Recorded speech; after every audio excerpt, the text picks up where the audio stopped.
வணக்கம் வந்தனம் நமஸ்தே நமஸ்கார் எல்லாருக்கும் இனிய மாலை வணக்கம் மக்களே. நான் உங்கள் Sanju. Welcome to Sanju current affairs. இன்னைக்கு இந்த வீடியோவில் என்ன பார்க்க போறோம் அப்படின்னா பாலிட்டி 3rd கிளாஸ். என்ன டாபிக் அப்படின்னா பிரியாம்பிள் பார்க்க போறோம். கிளாஸ்க்குள்ள போயிடலாம் மக்களே. நம்ம வந்து குரூப் 4க்கான குரூப் 4 2026க்காக ப்ரிப்பேர் பண்ணிட்டு இருக்க மாணவர்களுக்கு குரூப் 4 டெஸ்ட் பேட்ச் ஒன்று ஸ்டார்ட் பண்ணியிருக்கோம். அக்டோபர் 10ஆம் தேதியிலேருந்து இந்த பேட்ச் ஸ்டார்ட் ஆகுது. மொத்தம் 50 டெஸ்ட் இருக்கு மக்களே. ஒரு வாரத்துக்கு ஒரு டெஸ்ட் தான், ரொம்ப டம்ப் பண்றதுல ஒரு வாரத்துக்கு ஒரு டெஸ்ட் வச்சு இது பண்ண போறோம். ஸ்கெடியூல் டெலிகிராம் குரூப்ல இருக்கு. இதுல 25 டெஸ்ட் ஸ்கூல் புக், ஓகேவா? அதுக்கப்புறம் உள்ள 25 டெஸ்ட் வந்து நம்ம வந்து அவுட் சோர்ஸ் புக், எல்லாமே வந்து வெளியே இருந்து தான் வந்து கொஸ்டின் இருக்கும். இந்த மாதிரி காம்பினேஷன்ல தான் நம்ம டெஸ்ட் அப்படிங்கிறது இருக்கும். பேட்ச்ல ஜாயின் பண்ணணும்னு நினைக்கிறவங்க டிஸ்கிரிப்ஷன்ல நம்பர் கொடுத்துருப்போம். 7604905977 அப்படிங்கிற இந்த நம்பருக்கு 2499 ஜிபே அல்லது போன்பே பண்ணிட்டு இதே நம்பருக்கு வாட்ஸ்அப் ஸ்கிரீன்ஷாட் அனுப்பி நீங்க ஜாயின் பண்ணிக்கலாம் மக்களே. ஸோ இன்ட்ரெஸ்டட் ஸ்டூடெண்ட்ஸ் நீங்க ஜாயின் பண்ணிக்கலாம். இப்போ நம்ம கிளாஸ்க்குள்ள போயிடலாம். ஸோ நம்ம டாபிக் வந்து பிரியாம்பிள். இந்த பிரியாம்பிள் அப்படிங்கிற இந்த டாபிக்ல இருந்து கண்டிப்பா வந்து ஒரு கொஸ்டின் கட்டாயம் இருக்கும், ஓகேவா? மினிமம் ஒரு கொஸ்டின் இருக்கும் எக்ஸாம்ல, இல்லைன்னா 2 கொஸ்டின் இருக்கும், ஓகேவா?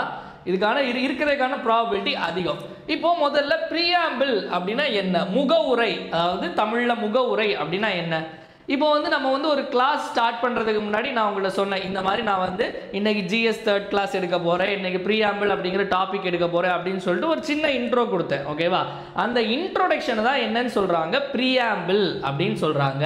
நம்ம கான்ஸ்டியூஷனுடைய முன்னுரை, அறிமுகம், அதாவது கான்ஸ்டியூஷனுடைய இன்ட்ரோடக்ஷன் அல்லது ப்ரிஃபேஸ் தான் வந்து இந்த பிரியாம்பிள், முன்னுரை அல்லது அறிமுகம். அப்போ பிரியாம்பிள்னா என்னன்னு புரிஞ்சில்ல? பிரியாம்பிள்ங்கிறது இன்ட்ரோடக்ஷன், ஓகேவா? இன்ட்ரோடக்ஷன் அப்படிங்கிறத பிரியாம்பிள். உள்ள என்னென்ன விஷயங்கள் இருக்கு அப்படிங்கிறத வந்து வெளியே சின்னதா ஒரு போர்டு போட்டு சொல்றது தான், ஓகேவா? அதுதான் பிரியாம்பிள். இப்போ நம்ம உள்ள போயிடலாம். ஸோ இப்போ முதல்ல பிரியாம்பிள் வந்து பிரியாம்பிள் அப்படிங்கிற இது எந்த கான்ஸ்டியூஷன்ல, அதாவது நிறைய அரசியலமைப்புகள் இருக்கு உலகத்துல, எந்த அரசியலமைப்பு எந்த கான்ஸ்டியூஷன்ல முதல்ல பிரியாம்பிள் அப்படிங்கிறத வச்சாங்க அப்படின்னா அமெரிக்கன் கான்ஸ்டியூஷன். ரொம்ப முக்கியமான கேள்வி மக்களே, இது வந்து அடிக்கடி கேட்பாங்க. ஃபர்ஸ்டா வந்து எந்த கான்ஸ்டியூஷன்ல வந்து பிரியாம்பிள் வந்துச்சு அப்படின்னா அமெரிக்கன் கான்ஸ்டியூஷன்.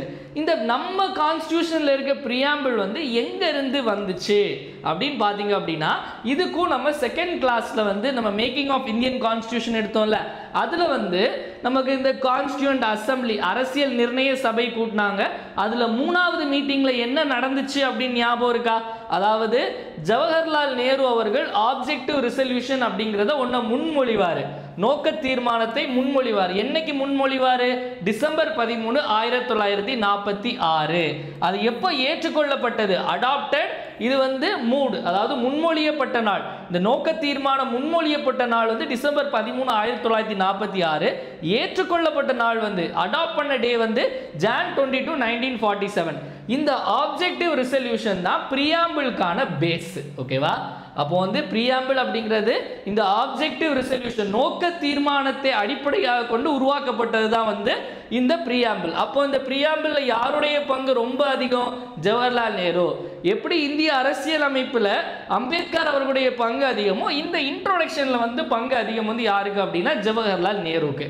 ஸோ இப்போ நம்ம இதுதான் அந்த வந்து நம்மளுடைய கான்ஸ்டியூஷனுடைய எக்ஸாக்ட் பிரியாம்பிள் எப்படி இருக்கும் அப்படின்னா இப்படி தான் இருக்கும். ஃப்ரண்ட் பேஜ் இன்ட்ரோடக்ஷன், அதாவது கான்ஸ்டியூஷன் ஆஃப் இந்தியா பிரியாம்பிள், ஓகேவா? பிரியாம்பிள் இது வந்து இது ஃபுல்லாவே ரொம்ப முக்கிய மக்களே. இந்த ஒரு பேஜ்ல இருந்தே நிறைய கேள்விகள் வரும். அடுத்து நான் தமிழ்லையும் கொடுத்துருக்கேன், முதல்ல இங்கிலீஷ்ல பார்த்துடலாம். முதல்ல ஸ்டார்டிங் வார்த்தையே என்னன்னு பாருங்க அப்படின்னா, we the people of India. ஸ்டார்டிங்ல என்ன கொடுத்துருக்காங்க? We the people of India. அப்போ யார் பேசுற மாதிரி இந்த கான்ஸ்டியூஷன், இந்த இன்ட்ரோடக்ஷன் அமைஞ்சிருக்கு? நம்ம இந்திய மக்கள், நாங்க இந்திய மக்கள் பேசுற மாதிரி.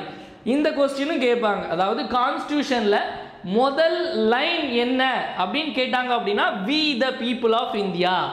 அதற்கு அடுத்தது having solemnly resolved to constitute India into ஒரு 5 வேர்டு கொடுத்துருக்காங்க. இந்த 5 வேர்டுடைய ஆர்டர் ரொம்ப முக்கிய மக்களே. இந்த ஆர்டர் நமக்கு ரொம்ப முக்கியம், அடிக்கடி எக்ஸாம்ல கேட்பாங்க. இந்த ஆர்டர் பாத்தீங்க அப்படின்னா என்ன சொல்லியிருக்காங்க அப்படின்னா சாவரின், சோஷியலிஸ்ட், செக்யூலர், அதே மாதிரி democratic republic. Secular, democratic, republic அப்படிங்கிறத ஞாபகம் வச்சுக்கோங்க. இந்த ஆர்டர் நமக்கு ரொம்ப ரொம்ப ரொம்ப ரொம்ப முக்கியம். ஓகேவா? இதில் 3 எஸ் இருக்கும். இந்த 3 எஸ் வந்து மாற்றி மாற்றி கன்ஃபியூஸ் பண்ணிக்காதீங்க. இதுக்கு ஒரு சின்ன ஷார்ட்கட் இருக்கு. இதனுடைய லாஸ்ட் வார்த்தைகளை பாருங்களேன். என் சாவரின் என், சோசியலிஸ்ட்க்கு டி, செக்யூலருக்கு ஆர். என்டி ராமாராவ். ஸோ என்டிஆர் ஞாபகம் வச்சுக்கோங்க. அதுக்கப்புறம் டெமோக்ராட்டிக் ரிப்பப்ளிக். இந்த ஆர்டர்ல இருந்து ஒரு கேள்வி கட்டாயம் வரதுக்கான வாய்ப்புகள் இருக்கு. இந்த ஆர்டர் ரொம்ப important. Sovereign, socialist, secular, democratic republic. அதற்கு அடுத்த உள்ள வார்த்தைகள்ல இருந்தும் கேள்விகள் வருது. அடுத்த ஆர்டர் பாருங்களேன். அடுத்து என்ன சொல்லியிருக்காங்க? ஜஸ்டிஸ், லிபர்ட்டி, ஈக்குவாலிட்டி, ஃப்ரெட்டர்னிட்டி, அதுக்கப்புறம் யூனிட்டி அண்ட் இன்டெகிரிட்டி. அதற்கடுத்து என்ன சொல்லியிருக்காங்க? யூனிட்டி அண்ட் இன்டெகிரிட்டி அப்படிங்கிறத சொல்லியிருக்காங்க. அதாவது justice, liberty, equality, fraternity, unity and integrity. இந்த ஆர்டரை நல்லா மனப்பாடம் பண்ணிக்கோங்க. இந்த ஆர்டர்னு இல்லை, இந்த கான்ஸ்டியூஷனுடைய பிரியாம்பிளை மனப்பாடம் பண்ணிக்கிட்டாலும் வந்து நல்லதுதான்.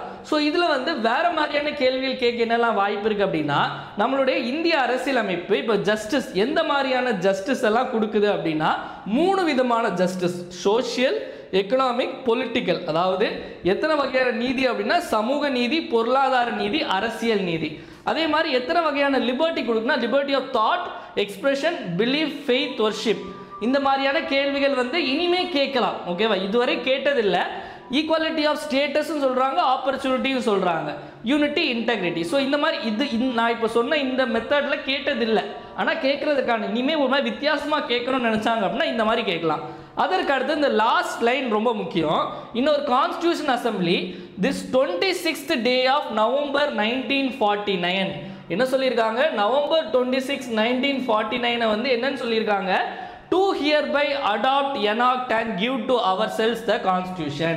அதாவது இந்த லாஸ்ட் லைனும் ரொம்ப முக்கியம். இதில் சொல்லியிருக்க டேட் எப்போ கான்ஸ்டியூஷனை ஏற்றுக்கொள்ளப்பட்டது அப்படின்னு சொல்றாங்க அப்படின்னா அரசியலமைப்பு நவம்பர் 26, 1949. கடைசி லைன் ரொம்ப முக்கியம். hereby adopt, enact and give to ourselves this constitution. அப்போ இந்த அரசியலமைப்புல இருந்து இந்த பேஜ்ல இருந்து என்னெல்லாம் கேள்வி வரும்னு சொல்றேன். ஃபர்ஸ்ட் லைன் என்னன்னு கேட்பாங்க. ஃபர்ஸ்ட் லைன் என்ன? we the people of India. அடுத்தது ஆர்டர் கேட்பாங்க. ஆர்டர் வந்து என்ன? சோஷியல், அதாவது sovereign, socialist, secular, democratic, republic, justice, liberty, equality, fraternity, unity and integrity. எப்போ அடாப்ட் பண்ணாங்க? எப்போ ஏற்றுக்கொள்ளப்பட்ட தினம்? ஏற்றுக்கொள்ளப்பட்ட தினம் நவம்பர் 26, 1949. லாஸ்ட் லைன் என்ன? hereby adopt, enact and give to ourselves this constitution. இது வந்து இது எல்லாமே பார்த்துக்கோங்க. இது ரொம்ப ரொம்ப இம்பார்ட்டன்ட். இது வந்து கேள்வி ஏரியா. அடுத்து தமிழ்ல அதே இதை நம்ம பார்த்துடலாம். இந்திய மக்களாகிய நாம். ஓகேவா? இந்திய மக்களாகிய நாம் இந்தியாவை ஒரு இறையாண்மை. இந்த ஆர்டர் முக்கியம். நம்ம அங்க வந்து சாவரின், சோஷியலிஸ்ட், செக்யூலர் அதனுடைய தமிழாக்கம் தான் இது. இறையாண்மை, சமதர்மம், மதசார்பற்ற மக்களாட்சி, குடியரசு. இதுதான் இங்க ஆர்டர். இறையாண்மை, சமதர்மம், மதசார்பற்ற மக்களாட்சி, குடியரசு. அதே மாதிரி நீதி, அரசியல் நீதி, பொருளாதார நீதி, சமூக நீதி, அப்புறம் சுதந்திரம், சமத்துவம், சகோதரத்துவம், ஒற்றுமை, ஒருமைப்பாடு. இங்க இந்த ஆர்டர் அதே ஆர்டர் தான். அதை அப்படியே நம்ம தமிழாக்கம் பண்றோம். ஓகேவா? ஸோ இது ரொம்ப முக்கியம். இதை நோட் பண்ணிக்கோங்க. நமக்கு இறையாண்மை, சமதர்மம், மதசார்பற்ற மக்களாட்சி, குடியரசு, நீதி, சுதந்திரம், சமத்துவம், சகோதரத்துவம், ஒற்றுமை, ஒருமைப்பாடு, இந்த டேட்டு. ஓகேவா? இப்போ நம்ம உள்ள போயிடலாம். இப்போ என்ன அப்படின்னா இந்த கான்ஸ்டியூஷன்லேருந்து நமக்கு என்ன தெரியுது அப்படின்னா இந்த கான்ஸ்டியூஷனில் யாரை வச்சு யார் வந்து முக்கியமான பவர்னு சொல்கிறாங்க? We the people of India.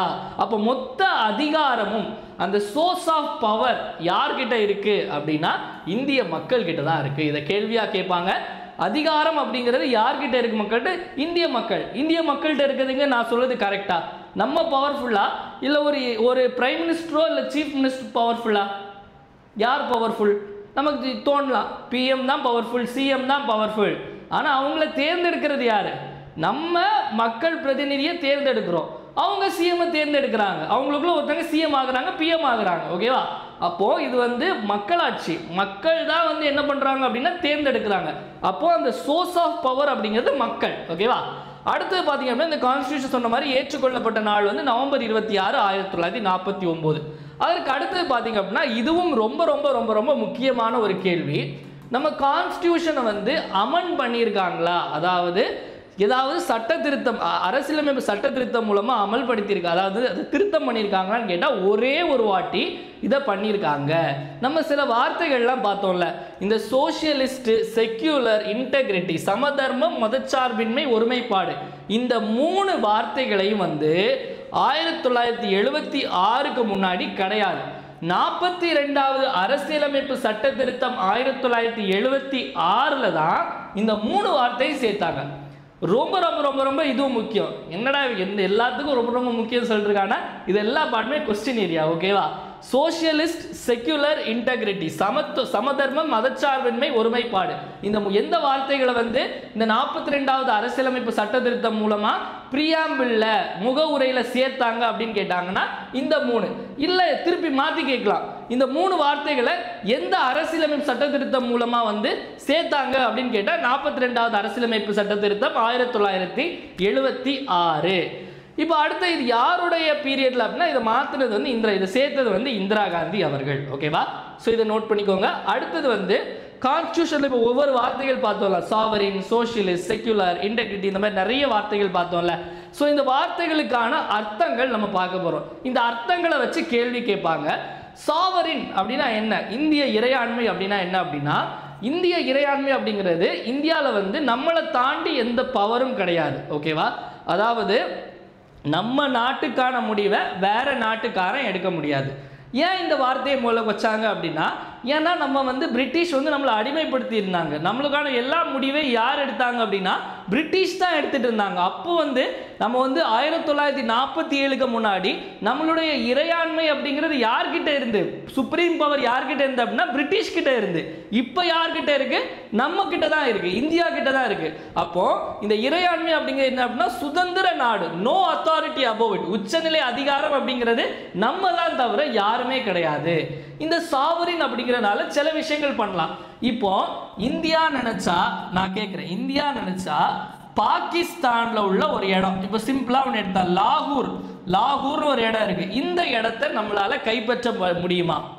இந்த இடத்தை இப்போ இந்தியா நினைச்சா லாகூர் கைப்பற்ற முடியுமா?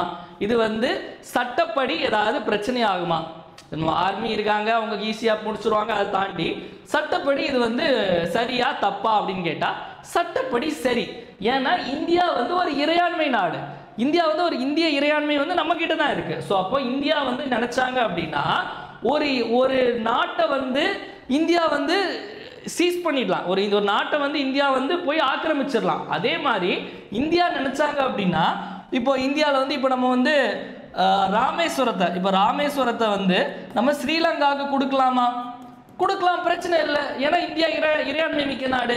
புரியுதா? இப்படி வந்து கச்சத்தீவை தாரை வார்த்ததுக்கும் இந்த மாதிரி நிறைய விஷயங்களுக்கும் காரணம் இந்திய இறையாண்மை. நம்ம எங்கேயும் போய் அப்பீல் பண்ண முடியாது. இப்போ கச்சத்தீவை தாங்கன்னு சொல்லி எங்க போய் கேட்க முடியும்? அப்போ இந்திய இறையாண்மை அப்படிங்கிறது நம்ம நினைச்சா ஒரு நாடை வந்து போய் கைப்பற்றலாம், அதை பண்ண மாட்டோம், அது நல்லது இல்லை இப்போதைக்கும். அதே மாதிரி நம்ம நினைச்சா நம்ம கிட்ட ஒரு பகுதியை கொடுக்கலாம். இதுவும் வந்து இந்திய இறையாண்மைக்குள்ள ஒரு டெஃபினிஷன். ஓகேவா? அடுத்தது நெக்ஸ்ட் பாத்தீங்க அப்படின்னா சோஷியலிஸ்ட் அப்படிங்கிற வார்த்தை. சோஷியலிஸ்ட் அப்படின்னா சமதர்மம் அப்படிங்கிறது. இந்த சமதர்மம் அப்படிங்கிற கான்செப்ட் வந்து முதல்ல இப்போ நம்ம பார்த்தோம், இது வந்து நம்ம எப்போ வந்துச்சு, இந்த வார்த்தை வந்து நமக்கு வந்து 42வது அரசியலமைப்பு சட்ட திருத்தம் 1976ல் தான் இதை ஆட் பண்ணியிருக்காங்க இந்த வார்த்தை. ஓகேவா? நம்ம இங்கே பார்த்தோம்ல சோஷியலிஸ்ட், செக்யூலர், இன்டெகிரிட்டி, இந்த 3 வார்த்தையும் எதில் ஆட் பண்ணியிருக்காங்க? இந்த 1976ல். 1976க்கு முன்னாடி அதுவரை காங்கிரஸ் ஆட்சி தான் அதுக்கு முன்னாடி தான் இருந்தது. 1955ல் காங்கிரஸுடைய ஆவடி மாநாடுல வந்து சமதர்ம சமூகம் வேணும் அப்படின்னு சொல்லிட்டு ஒரு தீர்மானம் கொண்டு வராங்க. அப்போ சோஷியலிஸ்ட் சொசைட்டி தீர்மானம், அதாவது சமதர்ம சமூகம் அப்படிங்கிறது எந்த மாநாட்டில் வந்து முன்மொழியப்பட்டது அப்படின்னு கேட்டாங்க அப்படின்னா ஆவடி மாநாடு 1955. இப்போ சமதர்மம், சோஷியலிசம்னா என்ன, சோஷியலிஸ்ட் அப்படின்னா என்ன? இப்போ சோஷியலிஸ்ட் அப்படின்னா வந்து எல்லாருக்கும் எல்லாம், சமதர்மம் எல்லாருக்கும் எல்லாம். ஆனால் நம்ம ஊரில் அப்படியா இருக்கு? அதாவது அம்பானி நம்மளும் ஒன்றா, அதானி நம்மளும் ஒன்றா, எவ்வளோ வேறுபாடுகள் இருக்கு. ஸோ இப்போ இதில் சமதர்மம், நமக்குள்ள சமதர்மம் அப்படிங்கிறது டெமோக்ராட்டிக் சோஷியலிசம். ஓகேவா?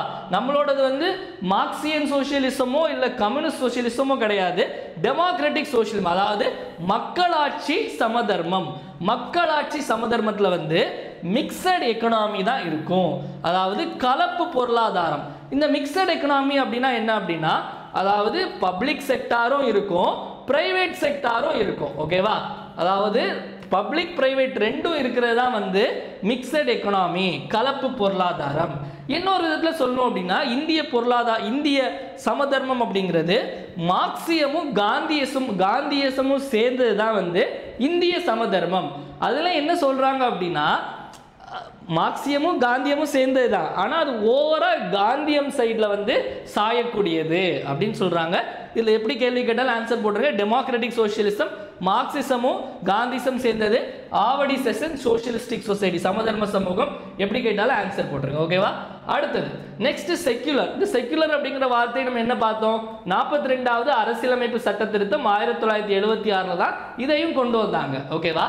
ஸோ இப்போ இதில் பார்த்தீங்க அப்படின்னா மதச்சார்பின்மைனா என்ன?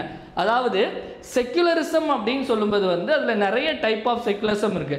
பாசிட்டிவ் செக்யுலரிசம் சொல்லுவாங்க, நெகட்டிவ் செக்யுலரிசம் சொல்லுவாங்க. இப்போ நம்ம இந்தியாவில் ஃபாலோ பண்ணக்கூடியது வந்து நேர்மறை மதச்சார்பின்மை அப்படிங்கிறது. அப்படின்னா என்ன அப்படின்னா எல்லா ரிலீஜன் எல்லா மதங்களையும் வந்து சமமாக நடத்துறது அப்படிங்கிறதா வந்து நம்ம இந்தியாவுடைய செக்குலரிசம் அப்படிங்கிறது. அனைத்து மதங்களுக்கும் சம அங்கீகாரம்.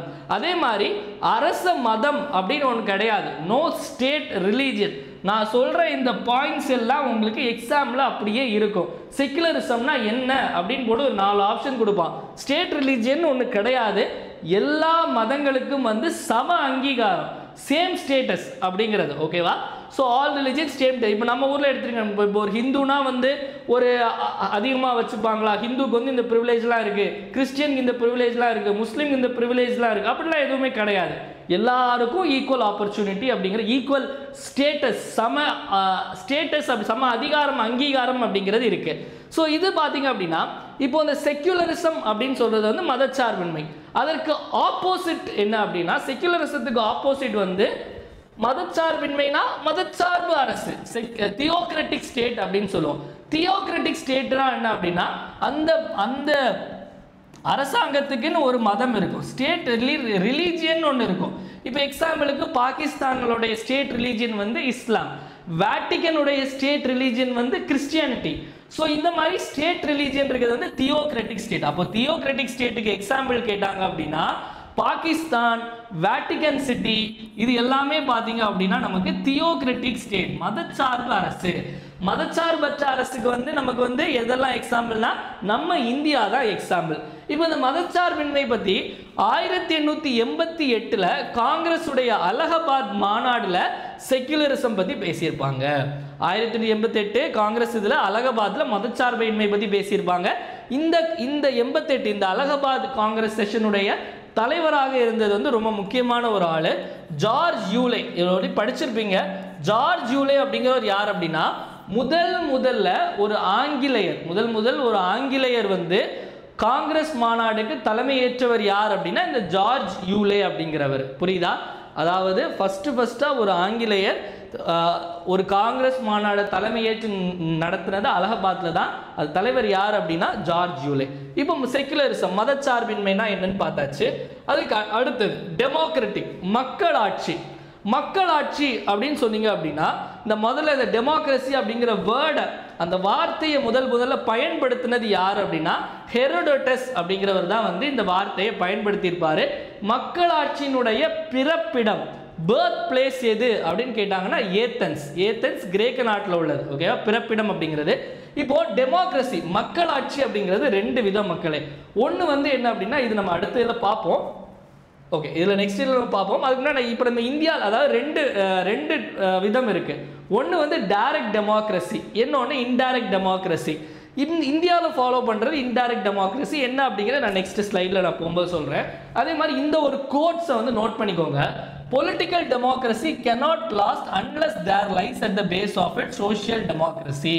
அதாவது சோஷியல் டெமோக்ரஸின்னு ஒன்று இருந்தால் தான் பொலிட்டிக்கல் டெமோக்ரஸின்னு ஒன்று இருக்கும் அப்படின்னு சொல்கிறாங்க. அரசியல் ஜனநாயகத்தின் அடித்தளத்தில் சமூக ஜனநாயகம் இல்லாவிடில் அது நிலைத்திருக்க இயலாது. இதை யார் சொன்னது அப்படின்னு பார்த்தீங்க அப்படின்னா தலைவர் B.R. அம்பேத்கர் அவர்கள் சொன்னது. இந்த கோட்ஸ்லாம் நம்ம கேட்கலாம், நம்ம எல்லாமே லாஸ்ட்ல இருக்கு. கான்ஸ்டியூஷன் பற்றி சொன்ன ஸ்லோகன்ஸு, இந்த டெமோக்ராட்டிக் அப்படிங்கிற வேர்டு வந்து எந்த வார்த்தையிலேருந்து வந்துச்சு, இதெல்லாம் அடுத்து தனியாக வச்சுருக்கோம். எல்லாமே தனியாக இருக்குது. ஓகேவா? ஸோ இப்போ நம்ம இந்த டெமோக்ரஸி பற்றி பார்த்துடலாம். மக்களாட்சியை ரெண்டாக பிரிக்கிறாங்க. ஒன்று நேரடி மக்களாட்சி, இன்னொன்று மறைமுக அல்லது பிரதிநிதித்துவ மக்களாட்சி, இன்டைரக்ட் அல்லது ரெப்ரசன்டேட்டிவ் டெமோக்ரஸி. இந்த இன்டைரக்டில் அல்லது இதை வந்து ரெண்டாக பிரிக்கிறாங்க. பிரசிடென்ஷியல் ஃபார்மு, பார்லிமெண்ட்ரி ஃபார்ம், அதாவது அதிபர் முறை, பாராளுமன்ற முறை. இப்போ நேரடி முறைக்கு முதல்ல பார்த்துடலாம். நேரடி முறைன்னு பார்த்தீங்க அப்படின்னா அங்கே நேரடி முறை அப்படிங்கிறது எல்லாமே இப்போ வந்து இல்லை இந்த நேரடி முறையில் ஒரு 4 விஷயங்கள் இருக்குது. ஒரு 4 டூல் அவங்க யூஸ் பண்ணுவாங்க. ரெஃபரண்டம், இனிஷியேட்டிவ், ரீகால், பிளெபிசைட் அப்படிங்கிறது. அதாவது மக்களாகவே தாமாக வந்து சட்டம் இயற்றுவாங்க. பொது வாக்கெடுப்பு நடக்கும், அது மூலமாக நிறைய முடிவெடுப்பாங்க. இப்போ ஒன்றும் இல்லை, இப்போ சிம்பிளாக வந்து நம்ம ஊரில் ஒரு மசோதா கொண்டு வராங்க. மு.க. ஸ்டாலின் அவர்கள் ஐயா வந்து ஒரு மசோதா கொண்டு வராரு. அதுக்கு நம்ம எல்லாருமே ஓட்டு போடுவோம். ஓகேவா, நம்ம எல்லாருமே ஓட்டு போடுவோம். அந்த மாதிரி இருக்குமா இங்கே அப்படி கிடையாது. நம்ம ஓட்டு போட்ட எம்எல்ஏ தான் அங்கே போய் ஓட்டு போடுவார். ஓகேவா. ஸோ ஆனால் இங்கே அப்படி கிடையாது. நேரடி, அதாவது நமக்கு வந்து நேரடி மக்களாட்சியில் வந்து நமக்கு வந்து மக்கள் தான் வந்து எஜமானர்கள், மக்களே வாக்களிப்பாங்க. அதில் இந்த ரீகால்னு ஒன்று இருக்குல்ல, இந்த ரீகால் அப்படிங்கிறது வந்து ரொம்ப சுவாரஸ்யமானது. அதாவது இப்போ நம்ம இதில் வந்து இப்போ ஒருத்தங்களை தேர்ந்தெடுக்கிறோம், இவங்க நல்லா பண்ணுவாங்க அப்படின்னு தேர்ந்தெடுத்துட்டா அடுத்த 5 வருஷம் அவங்க பண்ணக்கூடிய எல்லா விஷயங்களையும் சகிச்சுக்கிட்டு தான் இருக்கணும். இப்போ நம்மக்கிட்ட ஒரு பவர் இருக்குது. நான் நினச்சா உன்னை வந்து 1 வருஷத்துலேயே தூக்கலாம் அப்படின்னு ஒரு பவர் இருந்தால் எப்படி இருக்கும்? அதுதான் இந்த ரீகால். இப்போ நம்ம வந்து இந்த நேரடி மக்களாட்சியில் வந்து இப்போ ஒருத்தர் பண்ணுறது பிடிக்கலை, என் எம்எல்ஏ பண்ணுறது எனக்கு பிடிக்கவே இல்லை, ஒரு வேலையும் செய்யவே மாட்டேறான், மக்கள் எல்லாம் சேர்ந்து ரீகால் கொடுத்துட்டாங்க அப்படின்னா அவரோட பதவி போச்சு. இந்த மாதிரி தான் வந்து நேரடி மக்களாட்சி. நேரடி மக்களாட்சி அப்படிங்கிறது எங்கே இருக்குது அப்படின்னா சுவிட்சர்லாண்டில் இருக்குது. அப்போ நேரடி மக்களாட்சி, டைரக்ட் டெமோக்ரஸிக்கு எடுத்துக்காட்டு வந்து சுவிட்சர்லாந்து. இப்போ அப்படியே நம்மளுடைய எதுக்கு வந்துடலாம், மறைமுக மக்களாட்சி. மறைமுக மக்களாட்சியில் வந்து மக்கள் ஒருத்தங்களுக்கு ஓட்டு போட்டு அவங்களுடைய பிரதிநிதியை தேர்ந்தெடுத்து அவங்க நிறைய விஷயங்களை பண்ணுவாங்க. ஓகேவா. அதில் வந்து 2 முறை அதிபர் முறை. இந்த அதிபர் முறையெல்லாம் பார்த்தீங்க அப்படின்னா நமக்கு அமெரிக்காவில் இருக்குது. அமெரிக்காவில் வந்து பிரசிடென்ஷியல் சிஸ்டம் தானே. அதே மாதிரி பார்லிமெண்ட்ரி இதுனா நம்ம இதில் வந்து பிரைம் மினிஸ்டர் தான் பெரிய ஆள். அப்போ இந்தியா, ஸோ இந்தியாவில் வந்து இதுதான் வந்து நமக்கு மக்களாட்சியினுடைய அந்த டைப்பு, ஒவ்வொரு டைப்புக்குள்ள எக்ஸாம்பிள். அடுத்த கேள்வி, அடுத்து பார்த்தீங்க அப்படின்னா ரிப்பப்ளிக் அப்படிங்கிற வார்த்தை, குடியரசு. இந்த குடியரசை ரெண்டு டைப்பாக பிரிக்கலாம். ஒன்று மொனார்கி, முடியாட்சின்னு சொல்லுவாங்க. முடியாட்சி அப்படின்னா என்ன அப்படின்னா அங்கே அரசர் ஆடுவாங்க. இப்போ நமக்கு வந்து பிரிட்டன்லலாம் இருக்குல்ல, பிரிட்டன் ராணி இருப்பாங்க, பிரிட்டனுக்கு ராஜா இருப்பார். இந்த மொனார்கி, இதுதான் வந்து மொனார்கி, அரசர் ஆட்சி, முடியாட்சி. அடுத்து ரிப்பப்ளிக். ரிப்பப்ளிக் அப்படிங்கிறது குடியாட்சி. குடியாட்சி அப்படிங்கிறது மக்கள் வந்து அவங்களுடைய தலைவரை டைரக்டா இல்லைன்னா இன்டைரக்டா தேர்ந்தெடுப்பாங்க. ஓகேவா. இப்போ நம்ம வந்து நம்மளுடைய பிரசிடெண்ட்டை எப்படி தேர்ந்தெடுக்கிறோம்? இப்போ இந்தியாவுடைய ஹெட் அப்படின்னா பிரசிடென்ட்னு சொல்லுவாங்களா? இப்போ இந்தியா அப்படின்னா பிரசிடென்ட் தான் பெரிய ஃபர்ஸ்ட் சிட்டிசன் ஆஃப் இந்தியா. இந்தியாவுடைய முதல் குடிமகன் யாருன்னா நம்மளுடைய பிரசிடென்ட். பிரசிடென்ட் நம்ம தேர்ந்தெடுப்போமா? நம்ம தேர்ந்தெடுக்க மாட்டோம். நம்ம வந்து எம்எல்ஏவை எம்பியையும் தேர்ந்தெடுப்போம். அந்த எம்எல்ஏ எம்பியும் ஓட்டு போட்டு அவங்க பிரசிடென்ட்டை தேர்ந்தெடுப்பாங்க. அப்போ வந்து மறைமுகமாக நம்ம வந்து தலைவரை தேர்ந்தெடுக்கிறோம், நேரடியாக தேர்ந்தெடுக்கல. நமக்கான ரெப்ரசன்டேட்டிவ் தேர்ந்தெடுக்கும், அவங்க வந்து ஹெட்டை தேர்ந்தெடுக்கிறாங்க. இதுதான் வந்து ரிப்பப்ளிக் அப்படிங்கிறது. அதாவது ரிப்பப்ளிக் இன்னொரு டெஃபினேஷன் என்ன அப்படின்னா, இப்போ இதில் வந்து மன்னர் மட்டும்தான் வந்து அந்த ஒரு குடும்ப வாரிசுகள் மட்டும்தான் மன்னர் ஆக முடியும். ஆனால் இப்போ நம்ம ஊரில் வந்து நீங்கள் நினைச்சாலும், அதாவது நம்ம எலிஜிபிலிட்டி கிரைட்டீரியா, இப்போ நீங்கள் நினைச்சாலும் பிரைம் மினிஸ்டர் ஆகலாம், நீங்கள் பார்த்துட்டு யாராலும் சிஎம் ஆகலாம். ஆக முடியுமா முடியாதா? ஆகிறதுக்கான எலிஜிபிலிட்டி உங்ககிட்ட இருக்கா? எலிஜிபிலிட்டி அப்படிங்கிறது இருக்கு. ஆனால் இங்கே நீங்கள் என்றைக்குமே வந்து ஹெட் ஆகவே முடியாது. இங்கே வந்து ஒரு டீ கடைக்காரங்க வந்து பிஎம் ஆகலாம், ஆனால் அங்கே வந்து அப்படி ஹெட்டாலாம் ஆக முடியாது. ஓகேவா. உடனே மோடி சப்போர்ட்டர்னு சொல்லிடாதீங்க. ஸோ அதுதான் இது என்ன அப்படின்னா ஆல் பப்ளிக் ஆஃபீஸஸ், அதாவது ஆல் பப்ளிக் ஆஃபீஸஸ் வந்து ஓப்பன் அப்படின்னா எல்லாருக்கும், அதாவது யார் வேணாலும் வந்து எந்த பதவி வேணாலும் எடுத்துக்கலாம் அப்படிங்கிறதா. ஓகேவா. அதனால என்ன அப்படின்னா ஒரு மன்னராட்சி முறை அப்படிங்கிறது கிடையாது. இதுதான் ரிப்பப்ளிக் அப்படிங்கிறது. அதற்கு அடுத்து ஜஸ்டிஸ் அப்படிங்கிறது நீதிமுறை. நீதிமுறை வந்து 3ஆ பிரிச்சிருக்காங்க. Social justice, economic justice, political justice. Social justice அப்படிங்கிறது சமுதாய நீதி, எக்கனாமிக் பொருளாதார நீதி, பொலிட்டிக்கல் அரசியல் நீதி. சமுதாய நீதினா என்ன? சமுதாய நீதி அப்படிங்கிறது சொசைட்டியில் சாதி மதம் இது எதையும் வச்சு எந்த பிரிவினையும் இருக்கக்கூடாது அப்படின்னு சொல்கிறது தான் சோஷியல் அல்லது சமுதாய நீதி. எக்கனாமிக் ஜஸ்டிஸ் அப்படிங்கிறது என்ன அப்படின்னா பொருளாதார ஏற்றத்தாழ்வை வச்சு எந்த பிரிவினையும் வந்து ஏற்படுத்தக்கூடாது.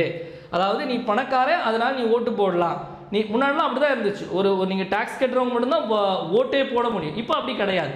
அதே மாதிரி பொலிட்டிக்கல் ஜஸ்டிஸ், அரசியல் நீதி அதே மாதிரி தான். எல்லாருக்கும் வந்து அரசியலில் சம வாய்ப்பு அப்படிங்கிறது வழங்கப்படும். நீங்கள் பார்த்தீங்க அப்படின்னா நீங்கள் எந்த ஒரு MP, MLA, supreme court judge, president என்ன போஸ்டிங் எடுத்தாலும் முதல் கண்டிஷன் என்ன இருக்கும்? Eligibility criteria, he must be a citizen of India. நீ நல்லவனாக கெட்டவனாக நீ இந்திய குடியுரிமை பெற்றவனா இருக்கணும். அப்போ இந்தியன் சிட்டிசன் அப்படிங்கிற நம்ம எல்லாமே இந்தியன் சிட்டிசன், அப்போ நம்ம எல்லாருமே எலிஜிபிள். ஓகேவா? இந்த justice, social justice, economic, political justice, இந்த வார்த்தைகள் எல்லாம் எங்க இருந்து எடுத்தாங்க அப்படின்னா ரஷ்யன் ரெவல்யூஷன் 1917 ரஷ்ய புரட்சியிலிருந்து தான் இந்த நீதிமுறை அப்படிங்கிற கான்செப்டை நம்ம கான்ஸ்டியூஷனுக்குள்ள எடுத்துட்டு வராங்க, நம்ம பிரியாம்பிள்குள்ள எடுத்துட்டு வராங்க. இந்த ரஷ்யன் ரெவல்யூஷனை வந்து அக்டோபர் ரெவல்யூஷன் அப்படின்னு சொல்லுவாங்க, 1917. இது கொஸ்டின் ஏரியா. ஓகேவா? அடுத்தது நெக்ஸ்ட் வந்து லிபர்ட்டி, சுதந்திரத்துவம் அப்படின்னா என்ன? அதாவது இப்போ நான் இங்கே வந்து கிளாஸ் எடுக்கிறேன். நான் கிளாஸ் எடுக்கிறதுக்கு யாராவது ஏதாவது சொல்கிறாங்களா அப்படின்னா எதுவும் சொல்ல மாட்டாங்க. ஏன்னா வந்து யாரும் என்னுடைய தலையிட முடியாது. அதுதான் சுதந்திரம் அப்படிங்கிறது. Absence of restraints on the activities of individual, எந்த தலையீடும் இல்லாமல் இருப்பது. அதாவது அரசாங்கம் வந்து பெரிய அளவுக்கு அதாவது ஒரு தனி மனிதனுடைய அந்த ஒரு இதில் எந்த ஒரு தலையீடும் இருக்காது, அரசாங்கம் வந்து ஏற்படுத்தாது. எல்லா இடத்துலையும் இருக்காது. சில தப்பான விஷயங்கள் பண்ணும்போது தலையிடுவாங்க. ஆனால் நம்மளுடைய அன்றாட வாழ்வில் ஏதாவது தலையிடுறாங்களா அப்படின்னு தலையிட மாட்டாங்க. அதான் லிபர்ட்டி அப்படின்னு, சுதந்திரத்துவம். இந்த லிபர்ட்டி, ஈக்குவாலிட்டி, ஃப்ரெட்டர்னிட்டி, சுதந்திரம், சமத்துவம், சகோதரத்துவம், இந்த வார்த்தைகள்லாம் எங்கிருந்து எடுத்தாங்க அப்படின்னா பிரெஞ்சு ரெவல்யூஷன்ல இருந்து. பிரெஞ்சு புரட்சி 1789, 1718 பிரெஞ்சு ரெவல்யூஷன்ல இருந்தா லிபர்ட்டி, ஈக்குவாலிட்டி, ஃப்ரெட்டர்னிட்டி, சுதந்திரம், சமத்துவம், சகோதரத்துவம் அப்படிங்கிற வார்த்தைகள் எடுத்தாங்க. இதுவும் ரொம்ப இம்பார்ட்டன்ட் கொஸ்டின் ஏரியா. அடுத்து நெக்ஸ்ட் ஈக்குவாலிட்டி, சமத்துவம் அப்படின்னா என்ன? Absence of privileges. அது என்ன பிரிவிலேஜஸ்? இப்போ வந்து இவன் இந்த ஜாதிக்காரன், அதனால இவனுக்கு இந்த பிரிவிலேஜ் இருக்கு அப்படின்னு இருக்கா? கிடையாது. இந்த ஜாதிக்காரன் தான் பிரசிடென்ட் ஆக முடியும், இந்த ஜாதிக்காரன் தான் பிரைம் மினிஸ்டர் ஆக முடியும் அப்படின்லாம் கிடையாது. Absence of privilege. அதாவது இந்த கம்யூனிட்டினால உனக்கு இந்த சலுகை இருக்கு, இந்த ரிசர்வேஷன் அப்படிங்கிறதுக்குள்ள போகாதீங்க. பெரிய சலுகைகள் ஏதாவது இருக்கான்னு கேட்டால் கிடையாது. இப்போ ஆர்டிகிள் 14 to 18 என்ன சொல்லுது? நமக்கு அனைவரும் நமக்கு எல்லாரும் சமம், நமக்கான ஒவ்வொரு உரிமைகள் பற்றி பேசுது. எல்லாமே ஈக்குவாலிட்டின்னு பேசும். 39 எதை பற்றி பேசுது? ஆண்களுக்கும் பெண்களுக்கும் சம ஊதியம்னு பேசுது. Equal pay for men and women. 325 என்ன சொல்லுது? 325 எலெக்ஷனில் நிற்கிறத பற்றி பேசுது. ஜாதி மத இதை எதையும் வச்சு நம்ம எலெக்ஷனில் நிற்கிறத தடுக்க முடியாது அப்படின்னு. 326 என்ன சொல்லுது? நம்ம எந்த ஜாதி, எந்த மதம், என்னவா வேணாலும் இருக்கலாம். 18 வயசு தாண்டினாலே நீ இந்திய சிட்டிசனாக இருந்தால் ஓட்டு போடலாம். யூனிவர்சல் அடல்ட் பிரான்ச்சைஸ், வயது ஒரு வாக்குரிமை. இது எல்லாமே ஈக்குவாலிட்டி பற்றி பேசக்கூடிய ஆர்டிகிள், சட்டப்பிரிவுகள். அடுத்து ஃப்ரெட்டர்னிட்டி, சகோதரத்துவம். All Indians are my brothers and sisters. அதே தான், பிரதர்ஹுட், அனைவரும் உடன் பிறந்தவர்கள் அப்படிங்கிற மனநிலை தான் ஃப்ரெட்டர்னிட்டி, சகோதரத்துவம் அப்படிங்கிறது. ஸோ நெக்ஸ்ட் பார்த்தீங்க அப்படின்னா நெக்ஸ்ட் நம்ம முக்கியமான இவ்வளோ நாள் இந்த ஒவ்வொரு வார்த்தைகளுக்குள்ள மீனிங்கும் பார்த்தாச்சு. இப்போ அது எல்லாமே கொஸ்டின், அதில் எல்லாமே கொஸ்டின் ஏரியா இல்லை. அதில் கொஸ்டின் ஏரியா அப்படிங்கிறது கொஞ்சம் உங்களுக்கு ட்ரையாக போன மாதிரி இருக்கும். இதில் கொஸ்டின் ஏரியா எதெல்லாம் சொல்கிறேன், இந்த லிபர்ட்டி, ஈக்குவாலிட்டி, ஃப்ரெட்டர்னிட்டி இது கேள்வியாக கேட்பாங்க. இந்த ரஷ்யன் ரெவல்யூஷன் இதுவரை கேட்டதில்லை. அதே மாதிரி உங்களுக்கு நெக்ஸ்ட் பார்த்தீங்க அப்படின்னா இந்த டெமோக்ரஸி வச்சு கொஸ்டின் கேட்கலாம். எக்ஸாம்பிள் எந்த நாடுகள் அப்படின்னு சொல்லிட்டு. அதற்கப்புறம் உங்களுக்கு இந்த செக்குலரிசம்லேருந்து கேள்வி வரும்.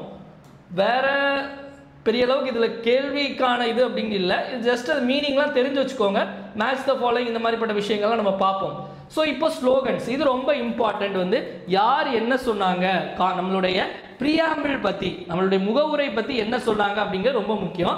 N.A. பால்கிவாலா அப்படிங்கிறவர் என்ன சொல்லியிருக்காரு அப்படின்னா, நம்மளுடைய அந்த முகவுரை பிரியாம்பிள் அப்படிங்கிறது ஐடென்டி கார்டு ஆஃப் கான்ஸ்டியூஷன், அடையாள அட்டை. ஓகேவா? ID card of the constitution. K.M. Munshi அப்படிங்கிறவர் என்ன சொல்லியிருக்காரு அப்படின்னா, அரசியல் அமைப்பின் அரசியல் ஜாதகம், பொலிட்டிக்கல் ஹாரோஸ்கோப், அரசியல் ஜாதகம் அப்படின்னு சொல்லியிருக்காரு. N.A. Palkhivala ID card, K.M. Munshi ஜாதகம். ஓகேவா?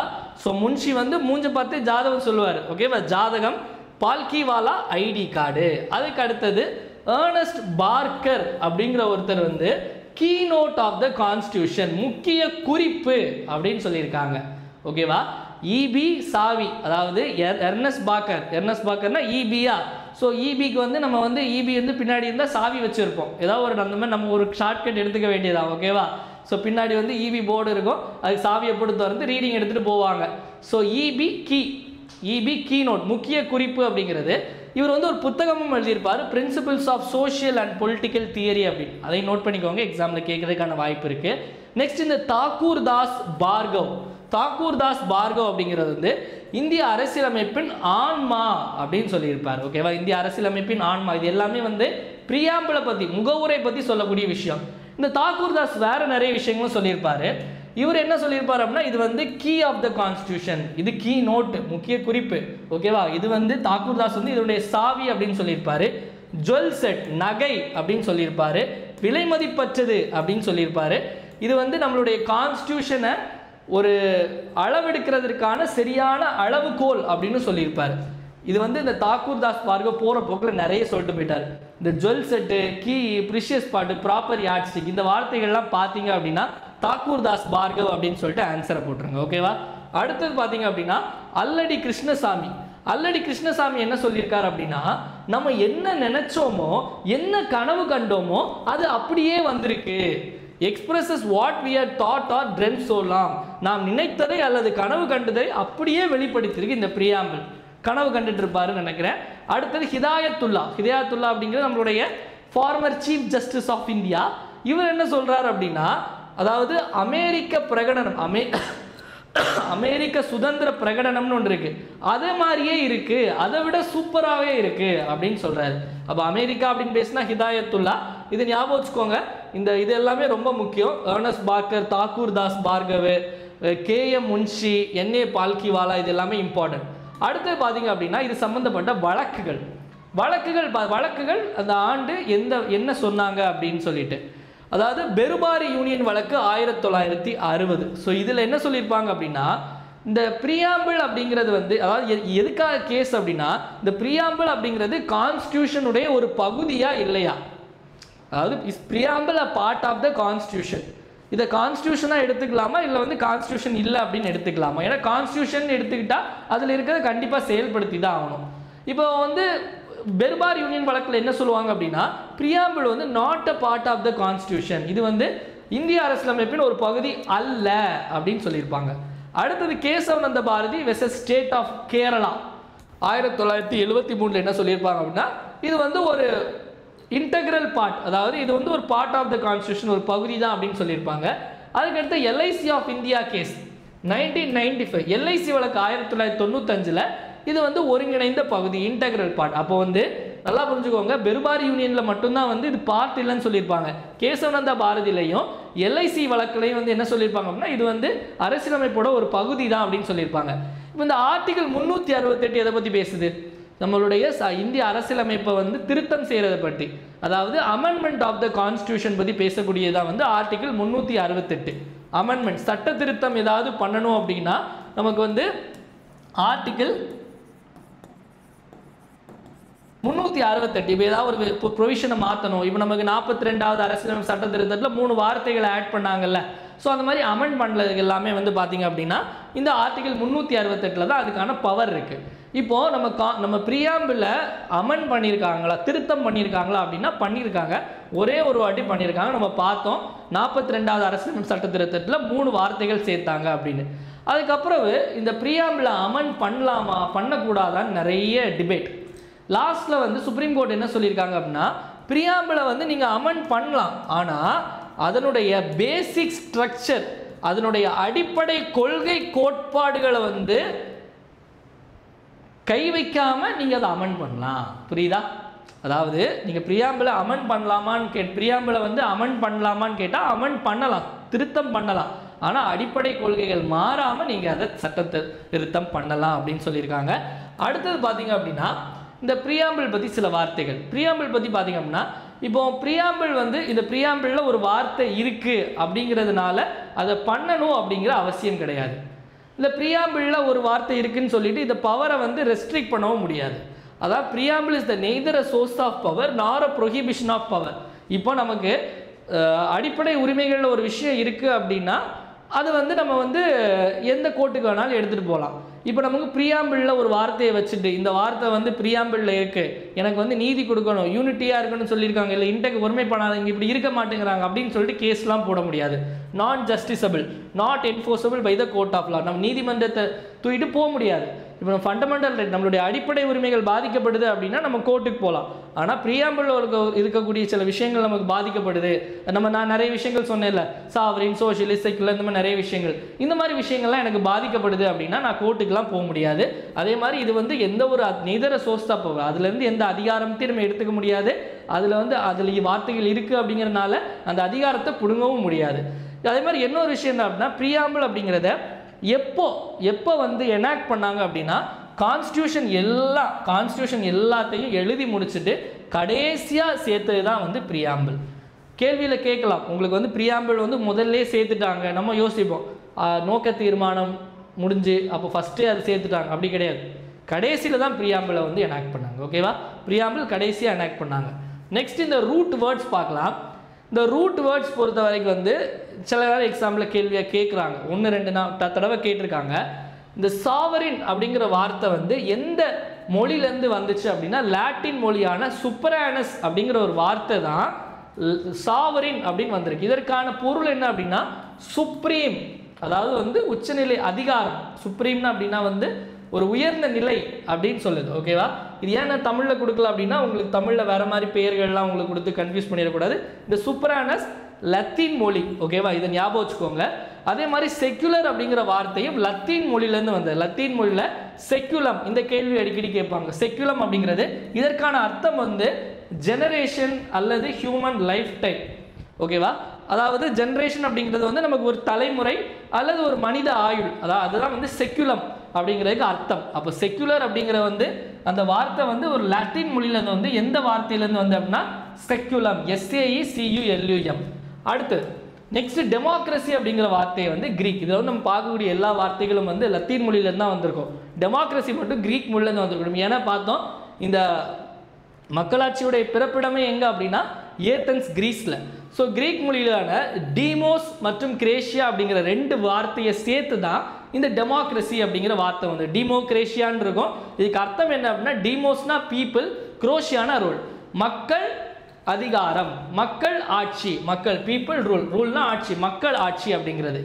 ரிப்பப்ளிக் அப்படிங்கிற வார்த்தை வந்து லத்தீன் வேர்டான ரெஸ் பப்ளிகா அப்படிங்கிற வார்த்தையிலேருந்து வந்தது. இதற்கான அர்த்தம் வந்து ஒரு பப்ளிக் திங், பொது சொத்து அப்படிங்கிற மாதிரி. ஓகேவா, நெக்ஸ்ட் பார்த்தீங்க அப்படின்னா ஈக்குவல் அப்படிங்கிற வேர்டும் வந்து லத்தீன் மொழியிலேருந்து வந்துச்சு.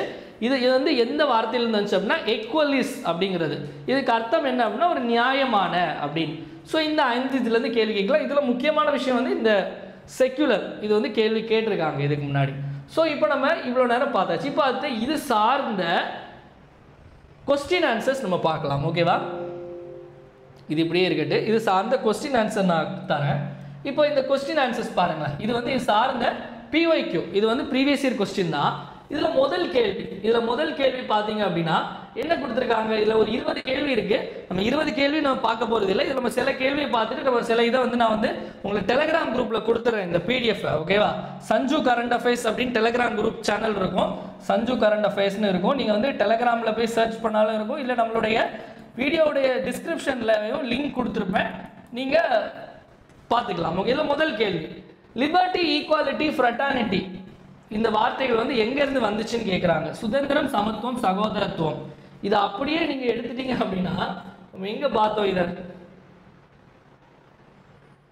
இதை வந்து நம்ம இங்கே பார்த்தோமா?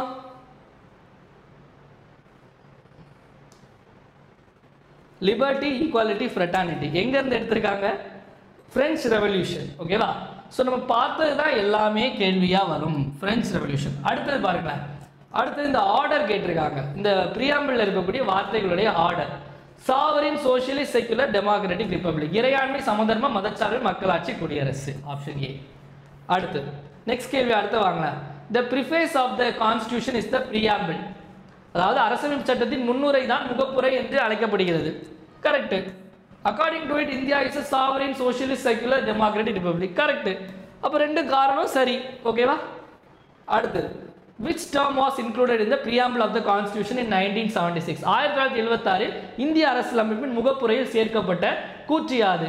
சோஷியலிசம், செக்குலர், இன்டெகிரிட்டி, சமதர்ம மதசார்பற்ற ஒருங்கிணைந்த. அவ்வளவுதான். அடுத்து அதே மாதிரி தான் பார்த்தீங்கன்னா ரீசன் அண்ட் அசர்ஷன்ல நமக்கு இந்த we the people of India கொடுத்துருக்காங்க. பிரியாம்பிள் வந்து சோர்ஸ் ஆஃப் அத்தாரிட்டின்னு சொல்லியிருக்காங்க. எல்லாம் நமக்கு லிட்ரலா நம்ம பார்த்தது. இதை தாண்டி கேள்வி கேட்கலாம். நான் ஆல்ரெடி சொன்ன மாதிரி இந்த செக்குலர் அண்ட் சோஷியலிஸ்ட் வார்த்தைகள் எதில் ஆட் பண்ணாங்க? 42வது அரசியலமைப்பு சட்ட திருத்தம். பிரியாம்பிளை வந்து யாரு ஐடி கார்டுன்னு சொல்லியிருக்காங்கன்னு கேட்குறாங்க. அதாவது அடையாள அட்டைன்னு சொன்னது யாரு?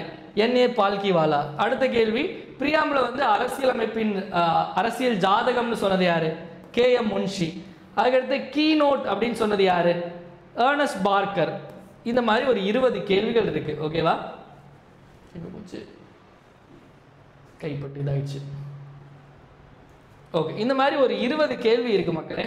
இல்லை பார்த்தீங்க, இதை வந்து நீங்கள் பார்த்துட்டு ஒர்க் அவுட் பண்ணுங்க. எல்லாமே லிட்டரல் நம்ம ஆல்ரெடி எடுத்ததா. கடைசி கேள்வி பார்த்தீங்கன்னா கூட இந்த பிரியாம்பிள் அப்படிங்கிறது வந்து டெக்ஸ்ட் ஆஃப் பிரியாம்பிள் ஆஃப் இந்த நம்மளுடைய இந்திய அரசியலமைப்பினுடைய முகப்புரை அப்படிங்கிறது எதை மாதிரி இருக்கு அப்படின்னா அமெரிக்காவில் முதல்ல எடுத்தாங்க, அந்த மாதிரி இருக்கும். ஸோ இந்த பிடிஎஃப் நான் வந்து டெலிகிராம் குரூப்பில் கொடுத்துட்றேன். ஸோ இன்னைக்கு இந்த டாபிக் நம்ம பார்த்தாச்சு. ஸோ நாளைக்கு வந்து நம்ம என்ன டாபிக் பார்ப்போம் அப்படின்னா salient features of the Indian constitution. ஓகேவா? இந்திய அரசியலமைப்பினுடைய சிறப்புகள் பற்றி நம்ம பார்க்க போகிறோம். அதனுடைய அந்த ஃபீச்சர்ஸ் பற்றி பார்க்க போகிறோம். ஸோ இதோடு நம்ம கிளாஸ் முடிக்கிறோம். குரூப் 4 டெஸ்ட் பேட்ச் ஜாயின் பண்ணணும்னு நினைக்கிறவங்க ஜாயின் பண்ணிக்கலாம். இந்த நம்பர் இருக்கும், நீங்கள் பே பண்ணி ஜாயின் பண்ணிக்கலாம் மக்களே. ஏதாச்சும் டவுட்ஸ் இருந்தால் கீழே போடுங்க. கிளாஸ் எப்படி இருந்துச்சு அப்படிங்கிறத மறக்காமல் கமெண்ட் செக்ஷனில் கமெண்ட் பண்ணுங்கள் மக்களே. ஏன்னா உங்களுடைய கமெண்ட்ஸ் தான் என்னுடைய பூஸ்ட், போனிட்டா, ஹார்லிக்ஸ், மைலோ, காம்ப்ளான் எல்லாமே. மறக்காமல் கமெண்ட் செக்ஷனில் கமெண்ட் பண்ணுங்கள். டெலிகிராமில் நம்ம சில குவிஸும் போடுவோம், அதை அட்டன் பண்ணுங்கள். இந்த பிடிஎஃப் டெலிகிராமில் போட்டுறேன், பாருங்கள். மீண்டும் வந்து நாளை காலையில் 7 மணி கரண்ட் அஃபேர்ஸ் கிளாஸ் சந்திப்போம். நன்றி, வணக்கம். இந்த நாள் இனிய நாளாக அமையட்டும். வாழ்க தமிழ், வளர்க தமிழ்நாடு.